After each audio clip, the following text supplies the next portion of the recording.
So with the new mic setup and the cam setup,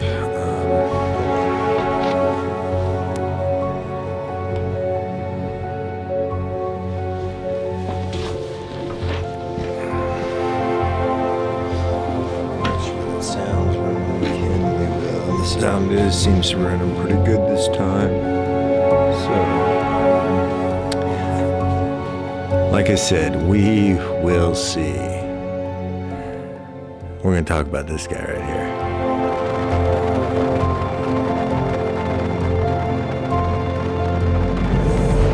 So I'm going to go down. And I've already been. I was at the Western Championship. Were you the Western Championship last year? Last year, yeah. And me? Oh, I was too. Yeah. So that's right. Yeah. How'd you do? For meet, I finished like fifth or something. Did you make that. the cut? No, for nationals, no. Okay. This year, though, I did. You did? We fished Havasu this year for regionals already. We already did regionals in February this year. Oh. And so I'll be at nationals. Okay. Yeah, we haven't done it. My name is D.L. Stiffarm, and I am your host on the H2O Podcast.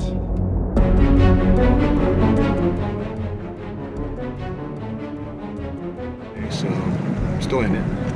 Still in it to move on to the third day cut. So Yeah. I just got to make up for it today. It's going to be fun, man. It's going to be fun. I would say this is our sixth podcast in this season, and it's the first season. So, like I said earlier, I'm surprised I didn't start a podcast earlier.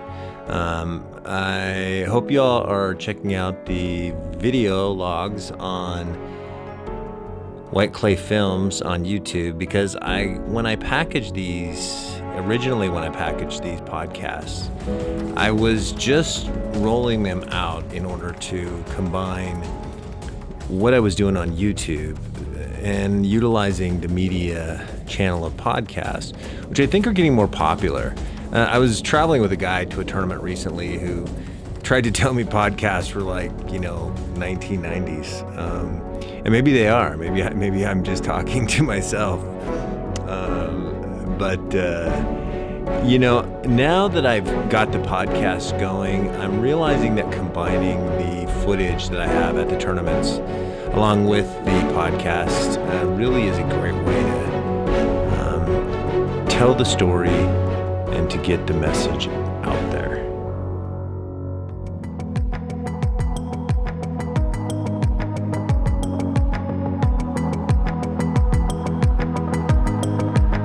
That guy you just saw on the water was Steve Lund.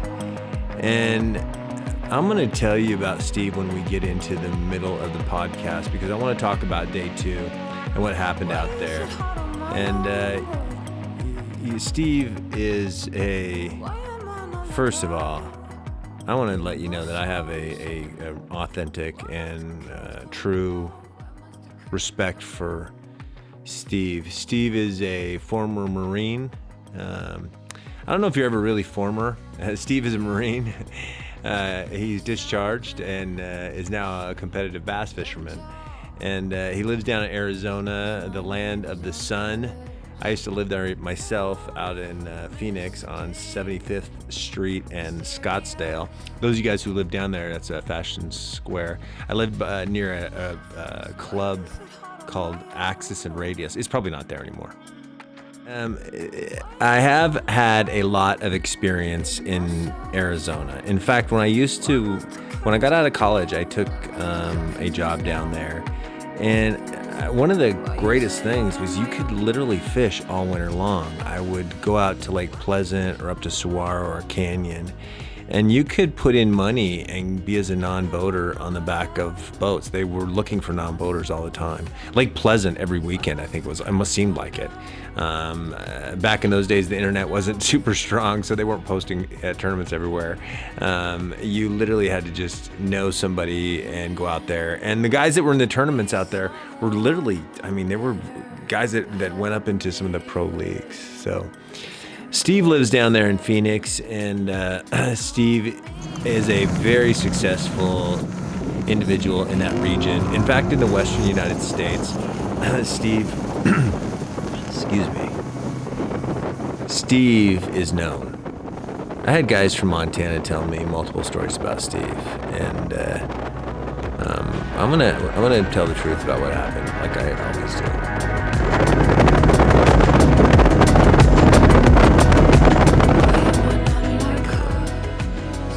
You know, before, as I said, by being as authentic and as very, very honest and truthful as I can be, allows me to have a confidence in not only what I'm talking about, but in what is happening. What is happening right now. Because before I left for Shreveport and the tournament, I was not in balance. I think sometimes not being on the water, or perhaps putting myself in situations where I have to do other things that society and communities and populations and tribes and governments and nations and everybody tries to get involved in.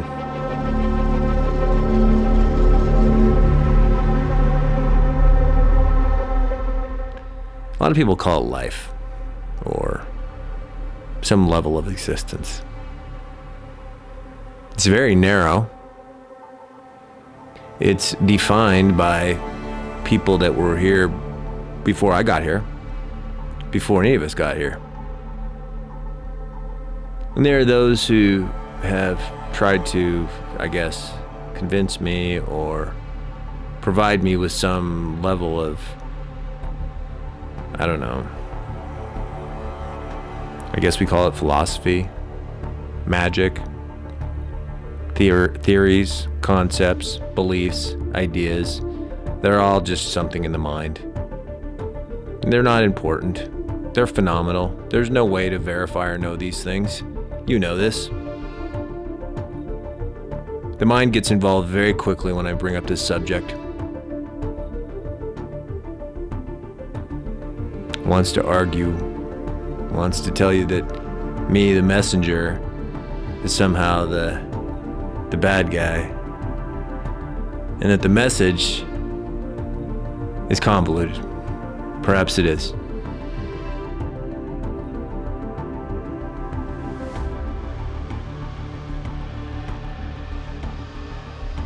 But I'm here to talk about confidence, truth. I'm here to talk about how we find happiness. When I left for Shreveport, I was unbalanced because there were things happening around me that I could not possibly see or understand.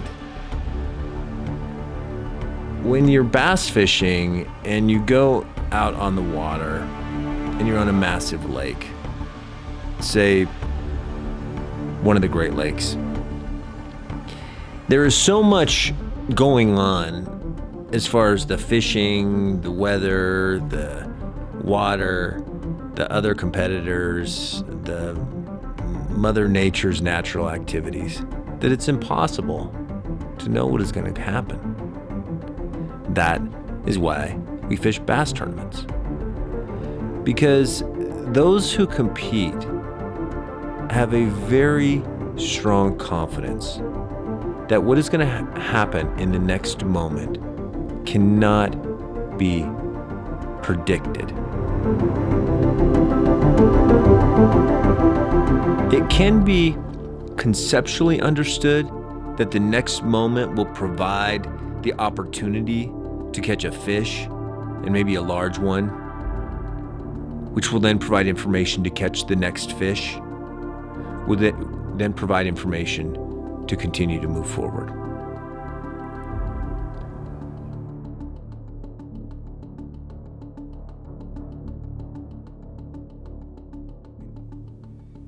There's so many layers of deception that are going on quite often with people that the real, authentic them, you never get to meet it.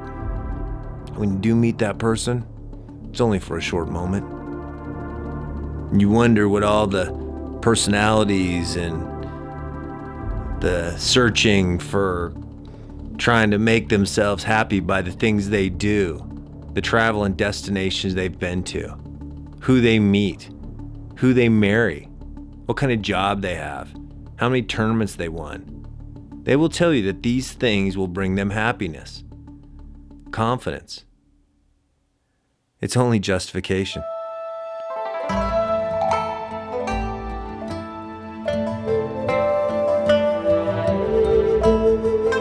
And it limits the life's experience.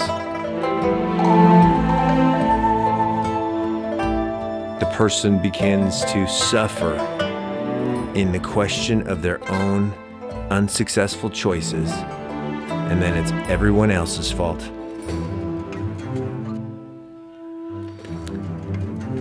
So that got me off of balance. And I want to thank Steve Lund, Chris Fiore, Michael Dean, Jason Crone. I want to thank you guys for getting me back in balance, because that was what we're going to talk about today. There were forces that were happening when I got to Shreveport that were beyond my control. I mean, literally beyond, I can't even explain to you the level of activities that rolled into place. Alan, so he's gonna pull up, we'll load up our stuff, and we'll be ready to go. 6:30 start, gotta go to pool 3. Pool 3. And as I said in the last podcast, I fished hard on the first day, and being with Chris Fiore gave me a chance to not only put myself in first place in the Northwest Division, it gave me a chance to fish for a chance to go to the All-American. Man, Chris, it's so fun to fish with a guy who knows what the fuck he's doing. Anyways, I told you before I hadn't caught any, I was like, this is so much fun. Then I caught him, it's like, can turn into the best day fucking ever. To the All-American. And that tournament, like I said, is something that, I've dreamt of since I was a kid. I mean, and when I say kid, I mean college and after college. When you're 20 years old, when you're 30 years old, listen, when you're at whatever age you are, if I'm myself, if I'm not behaving in a way that is authentic and mature and trying to, if I'm running around waving my arms, telling a story, trying to get attention, I'm a kid.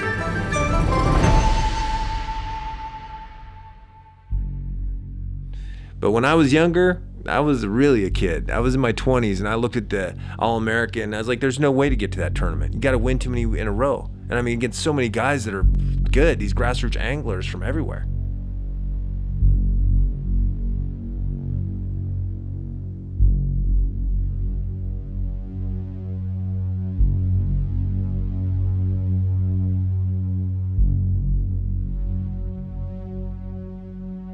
One, Chris Fiore, and rightly so, ran about 10-15 minutes and got us into a backwater where we both probably got about 2 limits out of there that day.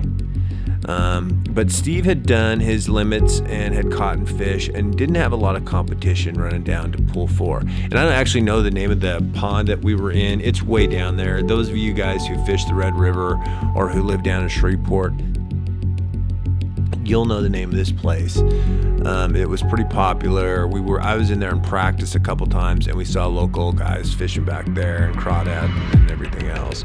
There were gators back there, a lot of gators back there, I guess, in practice. When I was back there, I didn't see as many, and I wonder if that didn't change, because when me and Steve went down in there on day 2, the fishing was very challenging.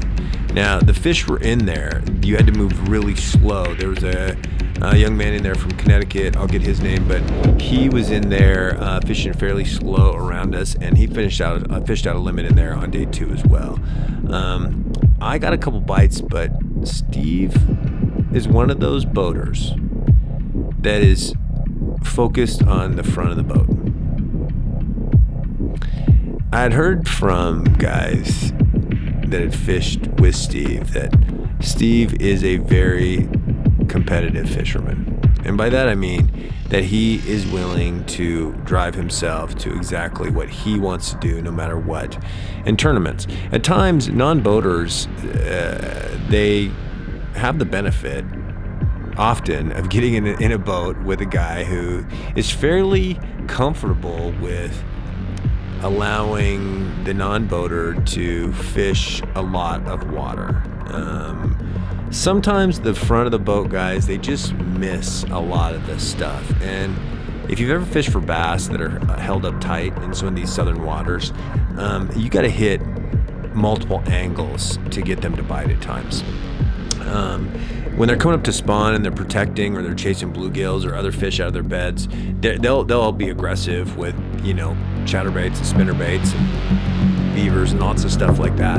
But when they're moving around up and down, trying to figure out where to find a bed and then spawn, at times they can be fairly challenging to catch because they're not really biting the bait.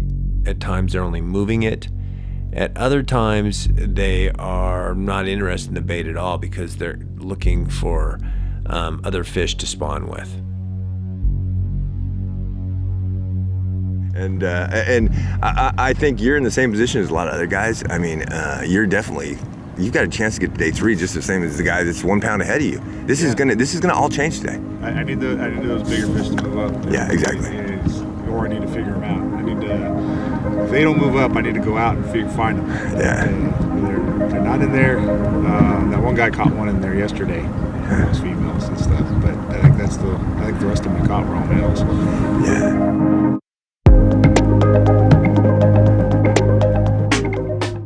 When me and Steve were back in there that day,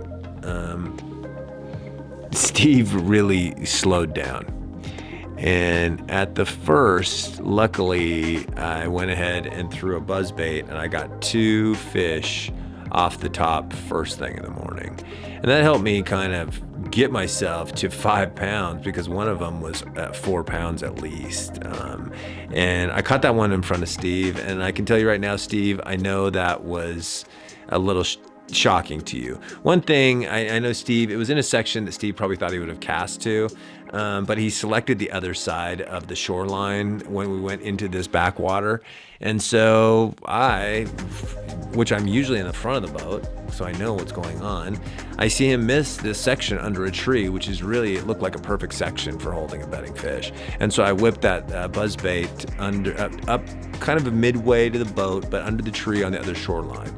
So either one of us could have got to that cast. When I pulled that buzzbait out of there, I got that 4 pounder to hit and I got into the boat pretty quickly and into the live well.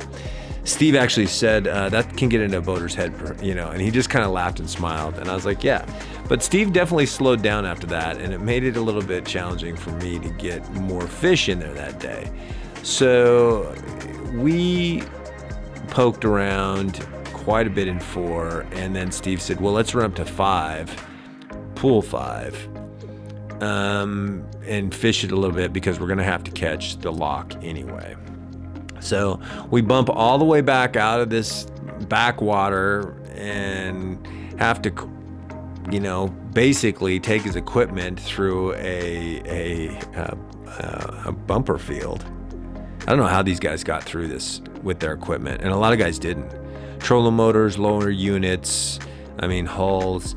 I've never ever seen where you drive through these ponds across cypress stumps, and there are hundreds and hundreds. And you realize the durability, first of all, a lot of these bass boats. I'm gonna say that right now.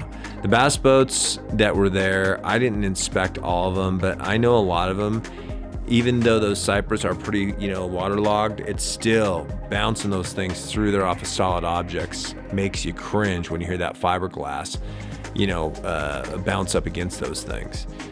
But Steve bounced us out of there just like he bounced us back in there. And once we got out, we had to cruise up, get to the lock. Now the lock's gonna be going at about 1:30. If you're not there by 1:30, that lock door is gonna close, and you're gonna be waiting maybe a half hour or longer, depending on if another boat's coming in on the other side, to get through that lock. So it was critical. We got up there at 1:30. Steve busted his ass along the river there, and you can see it's pretty beautiful. And as he did, he got us right up to that lock just in time, and we locked in there with a lot of guys. It's interesting, when we locked out in the morning, guys were pretty positive and chatty and stuff like that. When we locked back up, the guys that didn't do well, you could see they were kind of, pissy. That's just how guys are. I had only caught 2 fish myself, but I'm like, look, man, you got to keep fishing. You got to keep fishing. So that's what I did. Hold on, I'm gonna check this camera.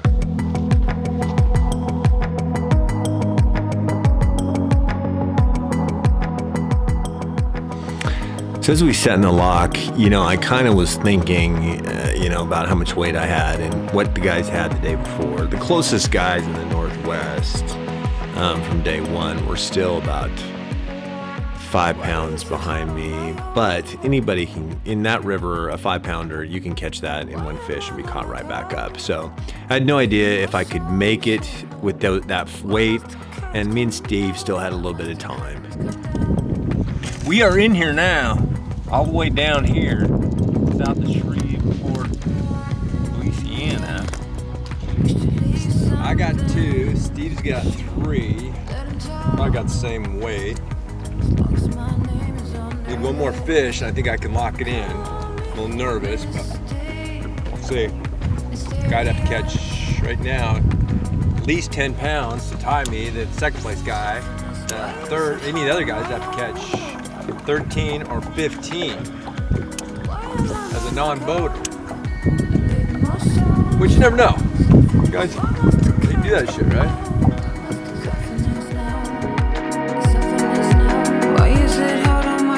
We got up into the lock, and the guys headed out, and we headed into a pool just below, no dredge, and Steve got another one in there, and that allowed him to kind of come on with a pretty good limit. I was thinking, that Steve, as challenging of a morning as we had running all the way down there, he put together a pretty good limit. Now, I'm going to tell you, Steve, the mistake you made. And I say this because I would not have done what you did. As soon as I had seen the water when I got to Louisiana in Shreveport, I got a chance to run with Chermoa of Clutchmaster. He works in Clutchmaster, Missoula, and Clutchmaster actually put in a little bit of sponsorship funds for Chur to go down and fish this thing. So I want to do a shout out to Clutchmaster down there in Missoula. Those of you guys, I had a chance to really look around Shreveport and to look at the water. I mean, really, really thoroughly. The water was warm everywhere, but once you got in the back of any of those lakes, it was kind of the same temperature. And so the fish were coming up everywhere. Now, those guys that ran down to pool 4 were taking anywhere from 2.5 to 3 hours out of their fishing time to get down to this pool. And once you got down to that pool, there was no guarantee the fish were going to be any better than they were anywhere else. And there were about 4 or 5 backwaters in pool 5 right near the launch that you could be fishing within 15 minutes. On the boater side, tomorrow the top prize is the $125,000 prize. Now, we're going to send you the All-American. We're going to pay all that for you. Any questions for me? The only other thing I will talk to you about, and Randy will too, tomorrow we are adamant on final day that you do not talk. So if you consider what's happening, the guys that went to the winner of the tournament, Mike Morris from Delaware, Mike stayed right there close to home all 3 days and put together a really good limit. Mike won a $135,000 prize package at the tournament, which included a boat, living the dream package, his opportunity to go and fish at the BFL All-American, as well as a really nice cash paycheck. Mike did a tremendous job. It's so interesting, when Mike went on stage at the end to accept the award, he said that he told his wife he just didn't want to embarrass himself when he went down there.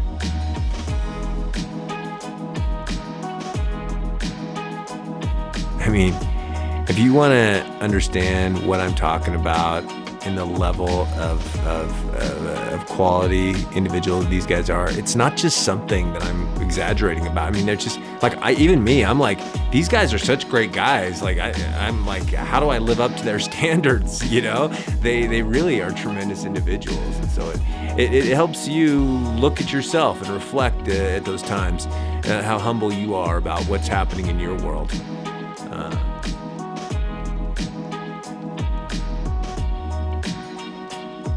They were putting up some pretty good weights on that day too. The temperature was rising. They'd figured stuff out. All of these guys get better each day as they go along. It's the way they've been successful. Every really solid, successful, consistent, competitive bass fisherman I have ever seen gets better on day 2 and likely on day 3. But if things stay consistent, these guys get better every day, and they did. On day 2, they brought in a lot of big fish. I've always been amazed at the amount of energy that these guys can go to put in to get to where they're at. The weigh-in itself was kind of, I think, tense. A lot of guys were realizing that they were going to not make the cut. Some guys had realized as soon as they were coming in that day that they were not going to make the cut, and they had traveled quite a ways, fished an entire season, maybe 2, to get to that spot. Now, I'm not suggesting that everybody there is focused solely on trying to win their division and get to the All-American. I think they all believe that at some level. I think most, if not, they shouldn't be there. They shouldn't be there. They're there because they're not living on what they want to happen. They're living there because they want to see what happens in life naturally. I've been amazed at how much energy people put into chasing things in life down that aren't important. You know, tracking down something that won't last, a relationship, a job, a position, you know, trying to find some guarantee that will bring you something or achieve something or give you some attention or get you some, you know, dopamine to your brain.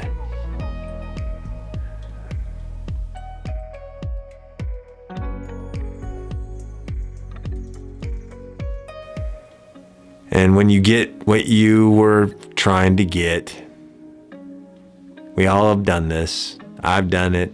You've done it. We've all done it. I guarantee it turns out different than you thought.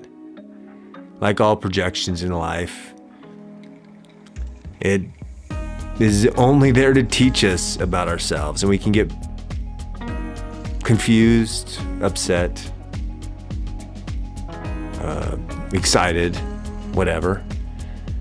But whatever's happening, whatever you get yourself into, whatever it is, it's going to change. It's going to end. It's going to perish. That's where we're at. You know that. We all know this. But we put energies into trying to get something that we think is going to help us be something that we're really not. And when you see these guys walk up to the stage and they put their energies behind something that is a truth in themselves. Honestly, I cannot think about living around people or life that is not truthful any longer.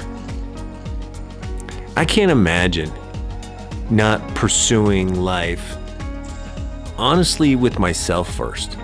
And that honesty means that I'm going to pursue the things that I trust. I'm going to treat people with respect and dignity because that is what is the truth inside of me. I am going to conduct myself on the water and off the water and wherever with integrity, because I have learned by living around guys who are living in truth. I have learned that conducting myself with a high level of honesty with myself first, because if I'm lying to myself, I'll lie to you. And everybody does it because they think they have to, or they just want to. But when you're around individuals who respect the truth inside of themselves and pursue fishing because they believe in it, not because they've been told or read it or anything like that. Inside of them, they know that there is a truth and an energy, a natural life force, that everything on the water is in balance.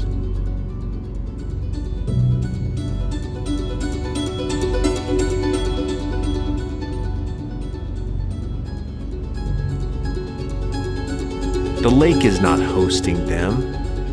The lake isn't resentful for their presence. The lake isn't wishing that they had another boater on top of it or any of that stuff. Everything is in balance.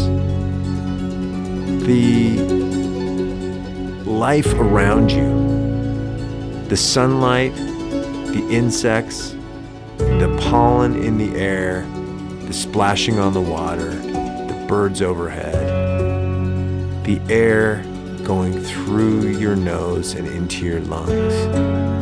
Everything is in balance. And so you know you're in your natural place. You don't have to think, oh, if I got to a better lake, or if I had a better relationship, or if I was in a different part of the world with different people, experiencing some kind of, I guess,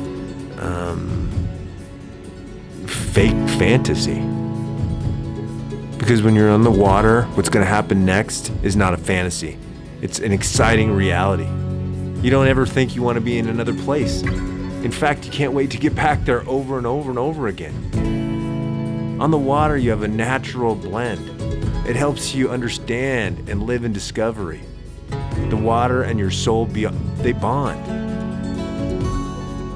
The water and your soul bond in a truth that creates trust, confidence in yourself, and a level of happiness that will last forever. It never leaves you. Fishing, being on the water, experiencing this earth we have, it never leaves you. It's not going to have a reason to feel that you're not right or out of place. It's an existence that's beyond manipulation, craving, contriving, demanding. It's a place that's natural. You know it, and I know it. Spots in the back, too.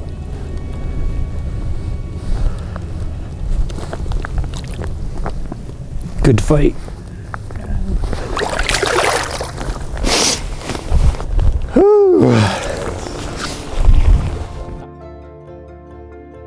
As I stood at the tanks getting ready to weigh in my fish, I had two, like I said. I did not get a third. We just spent too much time down south. Steve's a good fisherman. He hammered out a good limit. He really did, and it was tough fishing. And I want to thank you, Steve, for taking me out there, even though you backboated me quite a bit and made me fish extra hard that day. I still had a great day. Steve Lund is a tremendous individual, and I would fish with him any other time. I mean, he's just a great guy. He's fun, positive. Nothing gets him down. Just like a Marine, there is no stopping this guy. So we get in there, and I'm looking at the weigh-in, and I can see that there's one other guy that's close to me, and he has 4 fish. And, I'm thinking, okay, well, maybe he's close. He's going to have about, I guess, he's going to have, 11 pounds or better, which he could. He could have 12 pounds in there.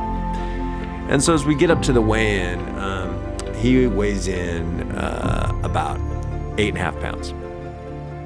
I go up to weigh in. I weigh in 5, almost 6 pounds. That puts me in the top of the Northwest Division, and that qualifies me, ladies and gentlemen, for the BFL All-American on Douglas Lake, or Lake Douglas. In the Northwest Division from Montana. That one in the right hand done it for him.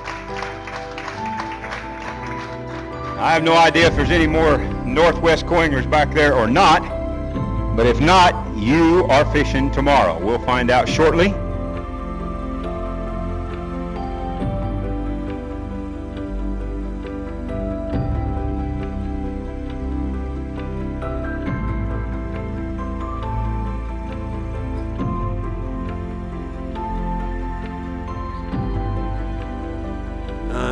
So I was very excited, not only to qualify to win my division, but to qualify for the All-American. It's just, and then to be able to put together more media. I'm going to continue to take this podcast and the media, package that together at the All-American, and get in more of these guys. I still have the opportunity to roll out a lot more podcasts and footage from this event, but I wanted this podcast to kind of tie in quickly with the outcomes from the tournament.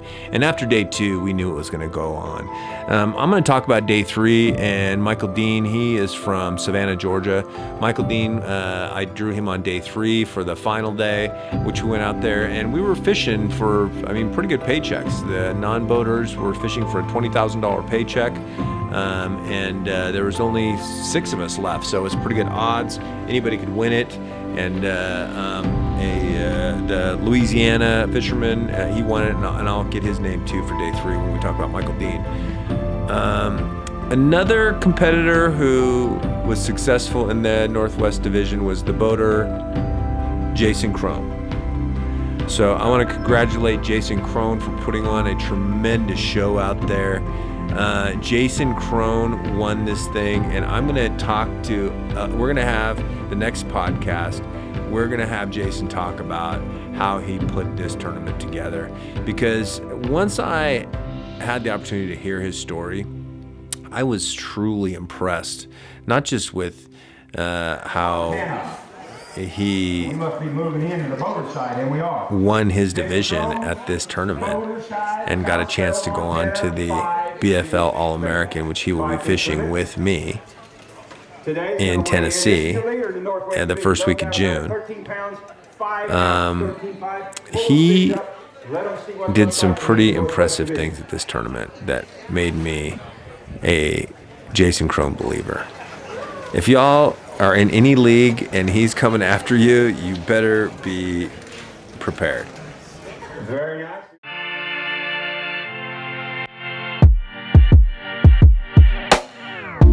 There's a world inside my head. I get lost in it from time to time.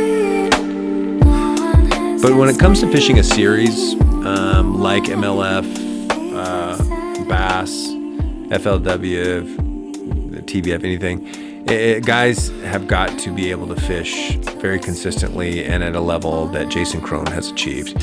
So I'm looking forward to see how Jason does at the All-American, and we'll talk about that. Plus, I'll be able to get him on a podcast. The next podcast is going to be him talking about that and showing us a little inside story into Jason Crone, which a lot of you have never heard before. I know he's a mystery to a lot of you guys. In fact, I bet a lot of you guys think that when you see Jason on the water, you're like, I just hope I don't have to fish near that guy, because he looks like he could kick your ass, which he could. He literally could. In fact, he was a state state competitive level wrestler when he was in high school. So yeah, you would have no chance against this guy. But don't worry, he's on a boat. And so we're going to talk about his success and the ride back, and get a little more into this after this podcast. So I want to thank you guys for taking the time to listen to this podcast or to watch it on YouTube. I think the best way, to be honest with you guys, is is to watch this thing on YouTube, because I put in a lot of footage in here. I mean, you can listen to me talk if you want, that's fine, but there's a lot of things that you just you can really see what I'm trying to describe. And I realized that very quickly, that by creating the video dimensions over the top of what I'm talking about, it just allows us to kind of put that story together and give us the ability that helps, I think, everybody, whether you're a fisherman or a non-fisherman or anybody, to hear our stories. So, and I thank you guys for understanding, part of this podcast and this vlog is not just about talking about catching fish. If you want to just watch people catch fish, which I do sometimes. I mean, I go on YouTube, and a lot of times I just want to watch tactical bassing. I'm like, get that camera underwater. I want to see those fish underwater, and those guys do a great job at that. But in the movie I'm making, I'm going to do my best to try and allow people to understand, or I'm attempting to describe, which a lot of times I have explained is the undescribable. There is something beyond the mind, your thoughts, your local person experience that is powerful.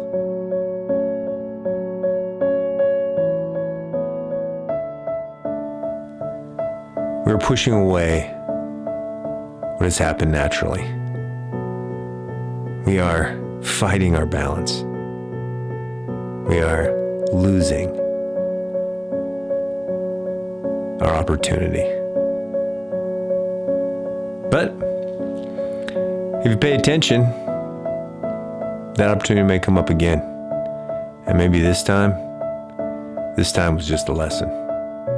So I want to thank you guys for listening to this podcast, and those of you guys who listened this far. I mean, you guys are the truth. You're amazing. People that will look beyond your own beliefs and ideas and concepts and thoughts in mind and see the visions of this beautiful place we live in called Earth. Could be heaven. I know you don't think so, but it might be.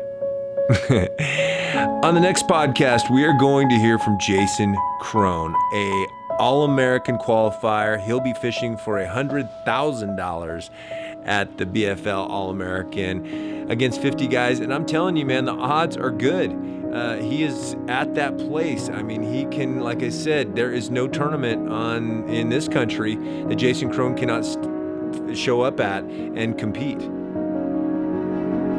In the sweet despair, I find something true and so it will be very, very interesting to see what he does when he gets out to Tennessee. It's going to be the first week of June. I've been out to Knoxville, Tennessee.